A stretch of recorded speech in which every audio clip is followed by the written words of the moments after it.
อ้าวไอ้สัน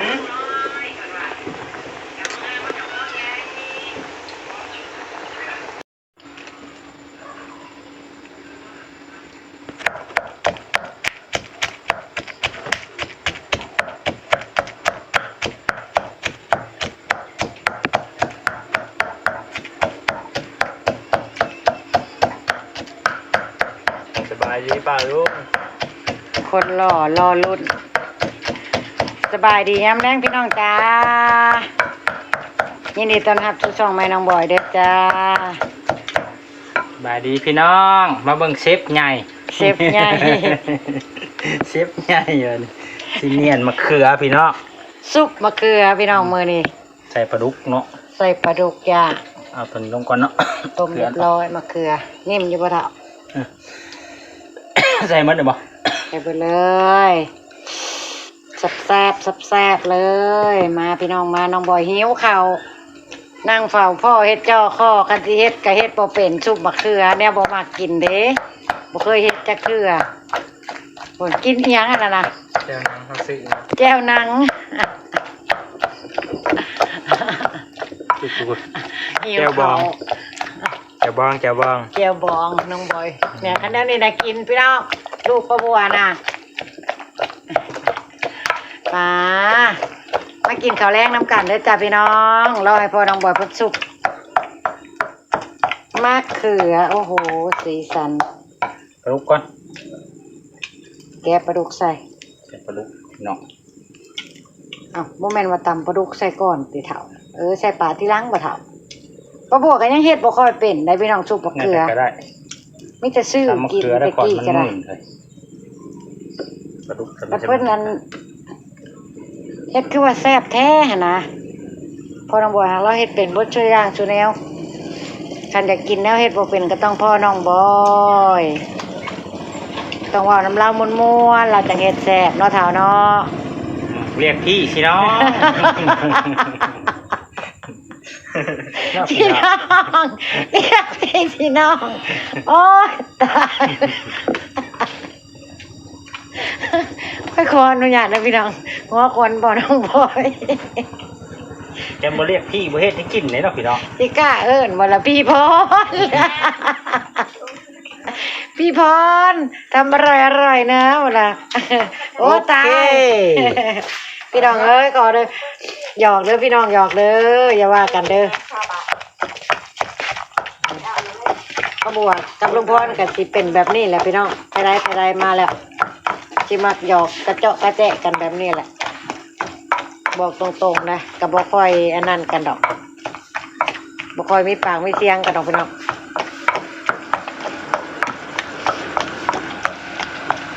ปลาแดกกับชูรสมาให้แน่เรียบร้อยแล้วบ่เฒ่าเหลือแต่ใส่หอมบ่โอ้เดี๋ยวปลาแดกชูรสเด้หาผงนัวให้เพิ่นก่อนเด้อพี่น้องเอ้ยหาผงนัวให้เชฟก่อนให้เชฟพี่พรก่อนเด้ออร่อยบอยไม่พ่อเนี่ยจ้ะลูกขวดปลาแดกกับอันน่ะ2อย่างก็พอแล้วพ่อมึงว่าใส่2อย่างเท่านั้นแล้วสิใส่หยังหลายปลาเรือได้เนาะปลาเหลืองอะไรปลาแดงมันจะของหวานๆเวลานะใส่ตัดดูวิธีเซฟพรปุ่มพี่น้องซอสปลาแดกล้วนสีนังใช้ระบวงให้พ่อนะกว่าบ่มีหอนแนวคนน้ำหน่อยได้อาบน้ำได้หรอ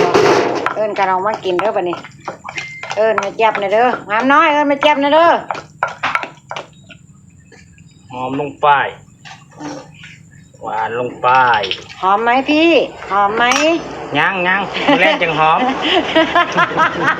โอ๊ยสั่งเด้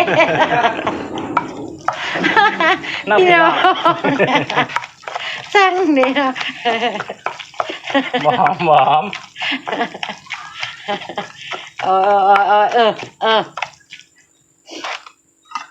เดี๋ยวพี่น้องเรียนแหละทั้งโทรศัพท์เลยน้องพี่น้องเนาะสัก2เท่านี่เด้ว่ะเอาซิมพี่ซิมมึงก่อนเด้อพี่น้อง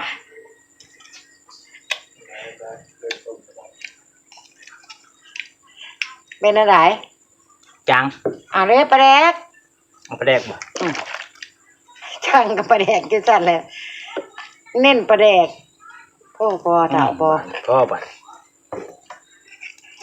เป็นอันว่าสำเร็จบ่ แล้วอะไร โอ้สุกปะเกลือ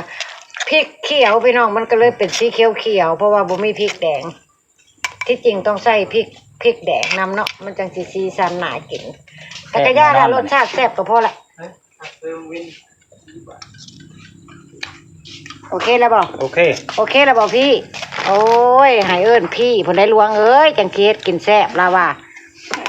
เรียกพี่สิน้องลูกถ้าบ่เรียกพี่เฮ็ดบ่แซ่บได้ อ้าวใส่จานตัวนี้ละจานผักหอมนี่โลดละกินง่ายๆดีใส่จานง่ายๆนี่โลด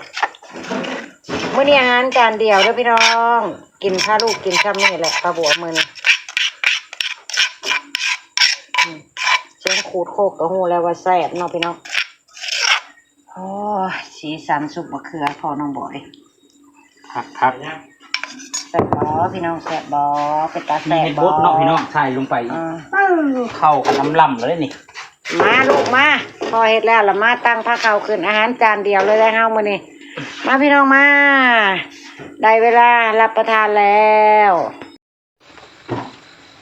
เดี๋ยวมึงกิน บ่กินแล้วแหละขนาดนั้น เฮ็ดของไผ เฮ็ดบ่งไผ มีเงิน มาพี่น้องจ๋ามาโอ้ยบ่คือวืบๆเด้อลูก ใช่ เพิ่นคือปูวับแต่ละนะ เบิ้งรีกล้องอ่ะปั๊บ ได้แล้วเฮ้ยมันคือยังบ่ได้วะ อวยใหม่ดูลูก ที่เก่า โนโลยี มาพี่น้องฟ้าเสร็จแล้วมา ว่ามา เอ้าแมงเมาลงกระปุกแก้วมาพี่น้องมากินแบบธรรมชาตินี่แหละแมงไหม้แมงตอกบินสนั่นพี่น้องเอ้ย เดี๋ยวผมมา เสียงแมงอีไล่ฟังไปน้ำกันเด้อพี่น้องอีดอาดได้บรรยากาศบ้านนอกบ้านนาดีมาพี่น้องมาบวกกับกินข้าวซุปมะเขือคักปันยังบัดนี้เข้ากันคำล่ำ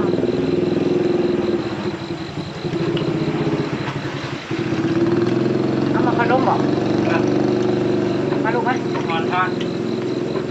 มันเอาพี่น้องเอ้ย มาเด้อพี่น้องมีข้าวแรงกันละบ่มากินน้ำกันเด้อ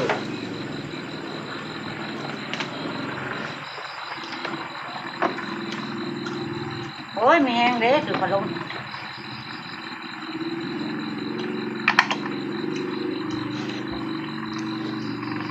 น้องบิ๊กคือจะบอกกินแล้วล่ะแบบนี้ ไม่เยอะ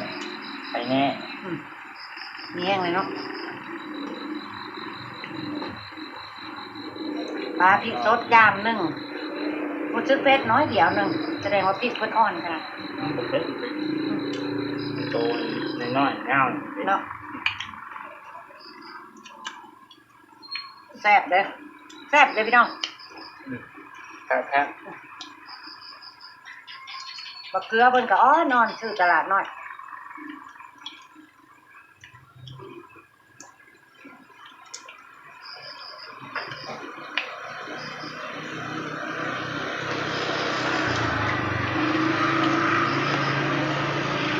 จะกินปีได้เนาะ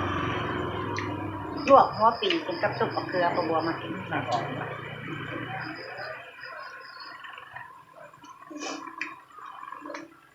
หลังปิด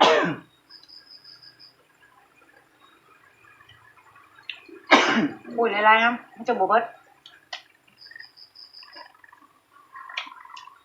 นุ้ยไปกินน้ำจับ กลางใส่น้ำทำนะครับทุกคนเอากี่โลแต่แนบคุณในบุ๊กก็หอมไปเรื่อยได้ไหม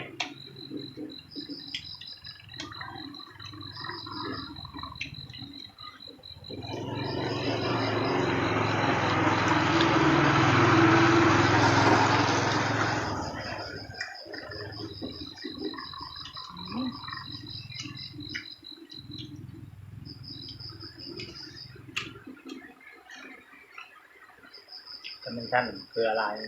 กระดูกมัน2ตัวตัวใหญ่เลยเฮ้ยแล้ว แล้วตะเลียนพูดแล้วเนาะมันเนาะกระดูก ไม่มีกลายเป็นต้นกระดูกแค่มะเขือ จะกินน้ำเย็นเลยมีบ่ให้เราไป เล่นเลย กินน้ำก็ไปนอนอยากเลย เอาลงไว้อยู่มีตัวออกเยอะอากาศแห้วแห้งแล้วแหละ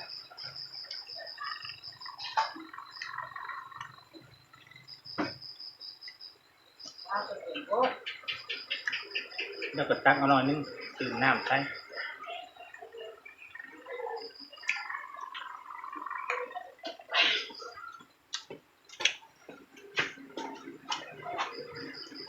อากาศร้อนอากาศหนาวแล้วจะหิวแต่น้ำอุ้ย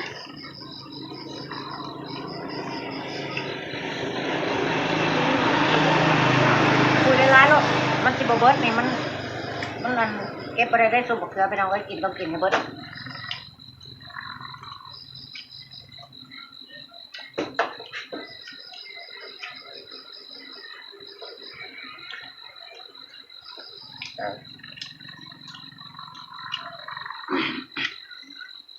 เขาก็เต็มติดหนึ่งเขาคือมีคนหลายหนึ่งเนาะ นิดหนึ่ง น้องวิทย์เนี่ย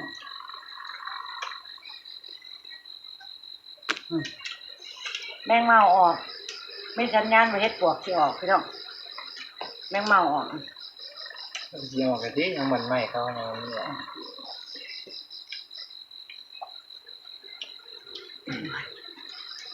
อิ่มน้ำนี่แหละก่อน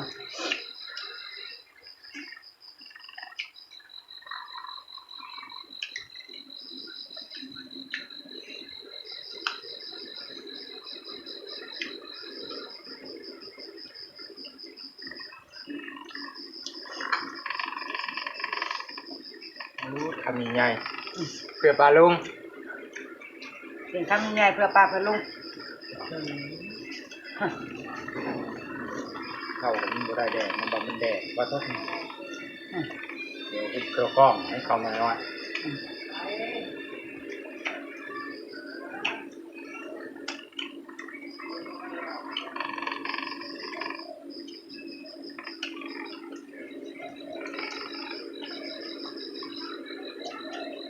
นี่สัญญาณนี่เลยจับสัญญาณ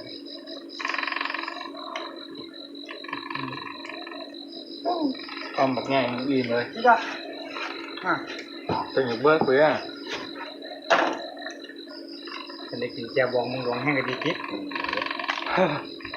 แซ่บปะเอามาแจ่วบอง ต้องบอกว่าอิ่มเหมือนกันเนาะมันเป็นน้ำนิ้วแต่น้ำกินน้ำอยู่ไว้อยู่ใจเว้นผม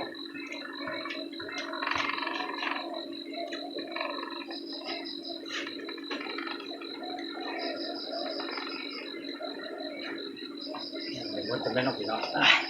นี่น้ำนี่น้ำ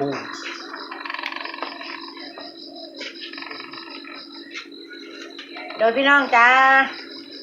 ที่ได้อำลาพาจากเลยเด้อจ้านอนรับฟันดีกันทุกคนเด้อจ้าพี่น้องไปแล้วบายบายสบายดี สวัสดีพี่น้อง